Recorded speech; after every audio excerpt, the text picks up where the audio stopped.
Hello बच्चों, welcome to Sunil academy. और आज हम करेंगे बेटा सर्कल का क्वेश्चन नंबर 4, 5 और 6। छोटे छोटे क्वेश्चन है लेकिन कंसेप्चुअल है और एग्जाम में पूछे भी जा सकते हैं। तो चलिए बेटा स्टार्ट करते हैं आज की वीडियो। क्वेश्चन नंबर 4 पे चलते हैं। क्या बोलता है? Prove that the tangent drawn at the end of the diameter of circle parallel. एक सर्कल है बेटा और ये इसकी डायमीटर है पी क्यू। इसके दोनों एंड पे हमने टेंजेंट ड्रॉ कर दिया, ठीक है। एक ये कर दिया और एक ये कर दिया। ये दोनों टेंजेंट पैरेलल होंगे, क्वेश्चन में ये पूछा गया था। कोई बात नहीं भैया, बड़ा आसान सा काम है। गिवन टू प्रूफ लिख दिया बेटा। प्रूफ कैसे करना है वो देखिएगा। ये बेटा सेंटर है और ओपी क्या बन जाएगा इसका? रेडियस। और ये सीडी क्या आ गया इसका? टेंजेंट। और आपने थ्योरम 10.1 क्या पढ़ी है बेटा? टेंजेंट और रेडियस दोनों के बीच में कितना एंगल बनता है? 90 डिग्री। तो ये एंगल रहेगा मेरा 90 का। इसी तरह से ये एंगल भी क्या रहेगा बेटा? 90 का। ठीक है, तो मैं लिख सकता हूं angle O P D equals to 90 degree. इसी तरह से एंगल ओ क्यू बी, ये भी 90 डिग्री। कहां से पता चलता है? थ्योरम 10.1। और यहाँ पे बेटा आपने एग्जाम में ये नहीं लिखना थ्योरम 10.1, स्टेटमेंट लिखनी है वहां पे थ्योरम की। ठीक है, तो कुछ बच्चे क्या करते हैं, लिख के आते हैं थ्योरम 10.1, तो आपको थ्योरम लिखनी है, ये नहीं लिखना। उसके बाद देखो बेटा कैसे प्रूफ करूंगा।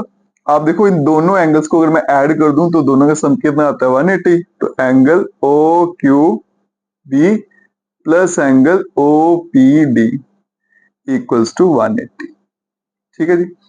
अब ये दोनों एंगल कौन से एंगल है बेटा? अगर आप 9th क्लास थोड़ी अच्छे से पढ़ी हो, ठीक है, उसमें एक चैप्टर लाइन्स एंड एंगल्स, वहां पे एंगल्स आपने पढ़े होंगे। और ये दो एंगल जो बन रहे हैं, ये कौन से बन रहे हैं बेटा? Adjacent angles.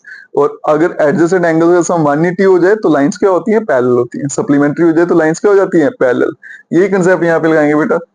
इन दोनों का सम 180 है तो इसका मतलब A B is parallel to C D. Reason क्या रहेगा? सम ऑफ एडजेसेंट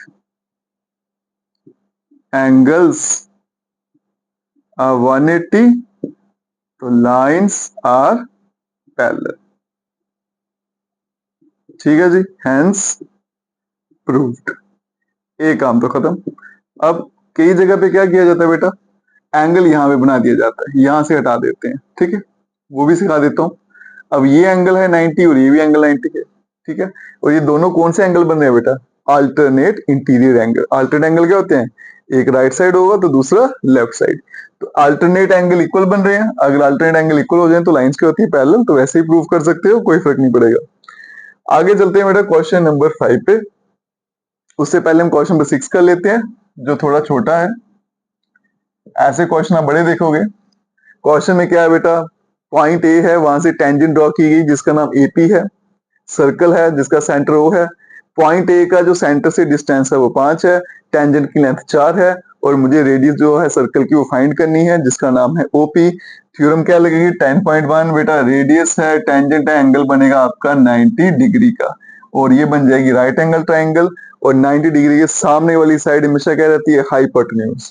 तो पीजीटी लगाएंगे और काम खत्म। तो हम लिखेंगे बेटा यहाँ पे सबसे पहले angle A P O equals to 90 degree.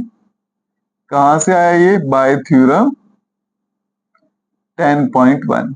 दो ही थ्योरम है बेटा, दोनों अपने दिमाग में अच्छे तरह से चेप लीजिए, बार बार इस्तेमाल होनी है, बस उनकी स्टेटमेंट है वो याद कर लो।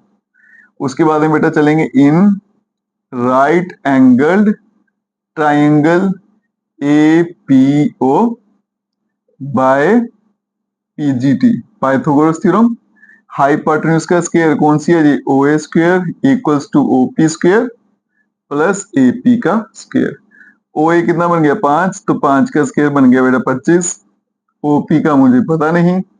ए पी का 4 है तो 16, यहाँ भेजूंगा। 25 में से 16 माइनस हो जाएंगे, रह जाएगा बेटा 9। 9 होता है 3 का स्क्वायर, तो ओ पी बन जाएगा आपका 3 सेंटीमीटर।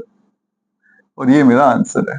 ठीक है, ये मुझे क्वेश्चन पूछा गया था। अब चलते हैं आज के लास्ट क्वेश्चन पे। इस क्वेश्चन में सिर्फ स्टेटमेंट है बेटा। स्टेटमेंट को आपने याद करके लिखना है। याद भी करनी, मैं आपको बता देता हूँ इसमें क्या क्या लिखना है। प्रूफ करने वाला या मैथमेटिकल पोर्शन बिल्कुल नहीं है। Prove that the perpendicular eight point of contact, ये जो आपकी थ्योरम 10.1 है बेटा वही पूछी गई है। कहता है कि हमें पता है कि जहां पे आपका ये रेडियस और टेंजेंट जिस पॉइंट पे आके मिलते हैं वहां पे एंगल क्या बनता है बेटा 90 डिग्री का। ये तो हमें पता है। अब कहता है कि अगर मैं इस 90 डिग्री से लाइन ड्रॉ करूं या फिर इस पॉइंट P से लाइन ड्रॉ करूं तो वो लाइन हमेशा सेंटर से पास होगी, ये मुझे पूछा गया है। ठीक है, prove that the perpendicular at a point of contact to a tangent to a circle pass through a centre. कहता है अगर मैं करूं पॉइंट ऑफ कांटेक्ट पे परपेंडिकुलर ड्रॉ करूं तो वो लाइन हमेशा सेंटर से पास होगी। याद रखना, परपेंडिकुलर ड्रॉ करूंगा तभी सेंटर से पास होगी, अगर परपेंडिकुलर नहीं है फिर नहीं होगी। गिवन लिख दिया बेटा, टू प्रूव लिख दिया। प्रूव देखिए क्या है, क्या हम क्या मानते हैं कि ये लाइन सेंटर से पास नहीं हो रही, कहीं और से पास हो रही है। ये मैंने एक पॉइंट ले लिया ओ डैश। मान के चलते हैं कि मैंने पी जो है वो परपेंडिकुलर ड्रॉ किया, लेकिन वो परपेंडिकुलर जो है वो ओ डैश से पास हो रहा है, सेंटर से नहीं हो रहा है। तो देखते हैं क्या ये सच है या झूठ है। इसका मतलब मैंने तो परपेंडिकुलर ड्रॉ किया है, तो इसका मतलब ओ डैश पी और बी ये एंगल कितना रहेगा बेटा 90 डिग्री का। ठीक है, आगे देखिए बेटा, एंगल ओपीबी भी कितना है 90 डिग्री का, क्योंकि हमें पता है बेटा रेडियस और टेंजेंट के बीच में एंगल कितना रहता है 90 डिग्री का। अब ये भी 90 है, ये भी 90 है, तो फिर दोनों आपस में इक्वल होने चाहिए। ठीक है, फ्रॉम फर्स्ट एंड सेकंड ये दोनों आपस में इक्वल हो जाएंगे। लेकिन फिगर से क्या दिख रहा है आपको कि एंगल ओपीबी जो है वो बड़ा है, ओ डैश पीबी छोटा है। वही लिखा है मैंने बेटा, यहाँ पे ये लिखा हुआ है। ठीक है, इसका मतलब कि ये दोनों आपस में बराबर नहीं हो सकते, क्योंकि डायग्राम से दिख रहा है मुझे कि ओपीबी जो है वो बड़ा है और ओ डैश पी भी छोटा है, इसलिए ये दोनों आपस में बराबर नहीं हो सकते, ये पॉसिबल नहीं है। और ये बराबर कब होंगे वो सुनिएगा बेटा, ये तभी पॉसिबल हो सकता है दोनों बराबर कब होंगे, अगर ये मेरा पॉइंट उठ के यहाँ आ जाए। ठीक है जी, अगर ओ डैश उठ के इधर आ जाएगा सेंटर में, तो फिर ये दोनों एंगल आपस में क्या हो जाएंगे बेटा बराबर हो जाएंगे। वही लिखा है, it is only possible when the line O dash P coincide with OP. अगर ये पॉइंट उठ के यहाँ पे आ जाएगा तो फिर ये लाइन कहां से पास कर रही है बेटा, ये परपेंडिकुलर कहां से पास करेगा सेंटर में से, और ये मुझे प्रूफ करना था। इसकी स्टेटमेंट अच्छे से याद कर लेना, स्टेप्स को बेटा अच्छे से याद कर लेना जो मैंने यहाँ पे लिख दिए हैं। बाकी वीडियो को खूब सारा शेयर करिएगा, चैनल को लाइक सब्सक्राइब शेयर कमेंट जरूर करें। Best of luck.